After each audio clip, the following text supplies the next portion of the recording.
अस्सलाम वालेकुम, कैसे हैं आप सब लोग। उम्मीद करती हूँ कि आप सब लोग खैरियत से होंगे। तो चलें आज के व्लॉग को स्टार्ट करते हैं। और आज मैं बनाने जा रही थी ये बर्गर्स, जिसमें अंडा और शामी का जो एक टिपिकल बर्गर होता है वो भी शामिल है। और इसके अलावा मैंने साथ चिकन बर्गर्स भी बनाए थे। शामी मेरे पास फ्रोज़न में पड़ा हुआ था, बस मैंने उसको फ्राई किया। अंडा जो ऑमलेट फॉर्म में होता है उसको वो किया, अब ऑमलेट बनाया।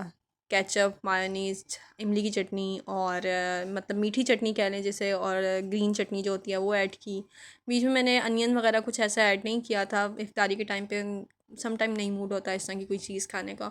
और दूसरी साइड पे मैंने ये 2 चिकन बर्गर्स भी बनाए थे। मेरे पास चिकन टिक्का जो होते हैं, चिकन टिक्का के चंक्स पड़े हुए थे, तो मैंने वो यूज़ कर लिए थे क्योंकि मैं वेस्ट नहीं करना चाह रही थी। ये देखें, यहाँ पे मैंने चिकन टिक्का के चंक्स डाले, चीज़ डाली और मायोनीज़ के लगा के उसको हल्का सा तवे पे कर लिया था। अगर आपके पास ग्रिल पैन है तो उसको ग्रिल कर लेंगे तो ये बहुत ही मज़ेदार सा बर्गर्स आपके रेडी हो जाएंगे। इफ़्तार में मोस्टली ऐसा होता है कि मेरे घर में ना खाना नहीं खाया जाता है इफ़्तार के बाद। बच्चे भी नहीं खाते, हस्बैंड भी नहीं खाते, तो फिर मेरी कोशिश होती है कि इफ़्तार में कोई ऐसी चीज़ बना दूँ कि जिसे खाने के बाद बच्चों का भी पेट जो है वो भर जाए। और फिर ये होता है कि रात में बच्चे सोने से पहले जो है वो दूध वगैरह ले लेते हैं, हॉट मिल्क, हॉट चॉकलेट वगैरह जो होती है उस तरह से कुछ ले लेते हैं।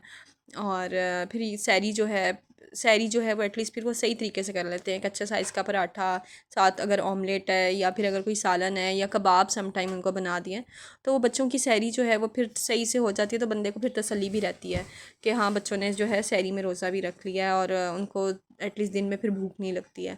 शुरू में तो एक दिन ज़ाहिर है बच्चों की आदत नहीं होती है हर थोड़ी देर बाद कुछ खाने की, तो 1-2 दिन तो लगते हैं शुरू के रोज़ों में, लेकिन फिर माशाल्लाह बच्चों को जो है वो आदत भी हो जाती है। तो इन बर्गर्स के साथ मैंने समोसे फ्राई किए थे, जो मैंने आपको पहले भी दूसरे भी व्लॉग में बनाना बताए थे कि कैसे मैंने फ़्रोज़न समोसे बना के फ्रीज़ किया।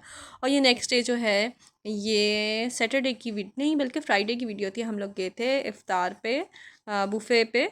और इफ़्तार बुफ़े पे ये खालिदिया मॉल था और मॉल में डेकोरेशन बहुत अच्छी हुई हुई थी। और बुफ़े ऐसे कुछ ख़ास तो नहीं था, इतनी मुझे तो खैर इतना वो नहीं था, इतनी इन्होंने चीज़ें वगैरह ऐसा कुछ नहीं रखी हुई थी। बट सी फूड ज़्यादा था, सी फूड तो मैं खाती नहीं, और बस इस तरह की डिशेस वगैरह थी खैर। और बिल्कुल काम एंड क्वाइट था। हमें ये था कि पता नहीं कितना रश होगा। खालिदिया मॉल में भी बिल्कुल रश नहीं था। और ये देखें, ऊपर से इस तरह से मैंने जो है एक पिक्चर ली थी कि मॉल की डेकोरेशन जो है वो किस तरह से है। इन्होंने बिल्कुल मॉल के सेंटर में मेन एंट्रेंस के बाहर जो है, मेन एंट्रेंस से जैसे ही आप एंटर होते हो तो ये सारा एक बाज़ार जिसे सूक कहते हैं वो वैसा सेटअप दिया हुआ था।